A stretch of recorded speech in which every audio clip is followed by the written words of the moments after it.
दोस्तों आप देख रहे हैं भोजपुरी ऑफिशियल चैनल। मैं हूं आपका दोस्त हिमालय सिंह और आज हम बात करेंगे भोजपुरी की ताज़ा खबरें के बारे में। तो सबसे पहला खबर आया है पावर स्टार पवन सिंह की फिल्म बॉस की तरफ से। बॉस फिल्म को बिहार में दूसरे सप्ताह में लग गई है और इस फिल्म ने बहुत ही अच्छी कलेक्शन की है।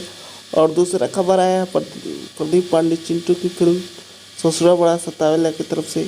इस फिल्म का ट्रेलर आज सुबह में रिलीज कर दिया गया है एंटरटेनमेंट रंगीला पर। इसे भोजपुरी दर्शक काफ़ी ज़्यादा पसंद कर रहे हैं। अभी तक इस फिल्म के ट्रेलर को नहीं देखा है तो आप लोग जाकर देख सकते हैं।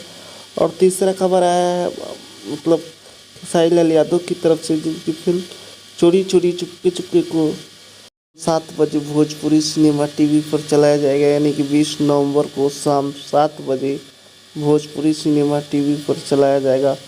और चौथा और आखिरी खबर है केला कल्लू की तरफ से, जिनकी फिल्म सैया हमार कलाकारवा को कल दोपहर 12 बजे फिल्म टीवी चैनल पर चलाया जाएगा। और इस फिल्म में आप लोगों को नजर आएंगे अरविंद केला कल्लू, अवधेश मिश्रा जैसे बड़े।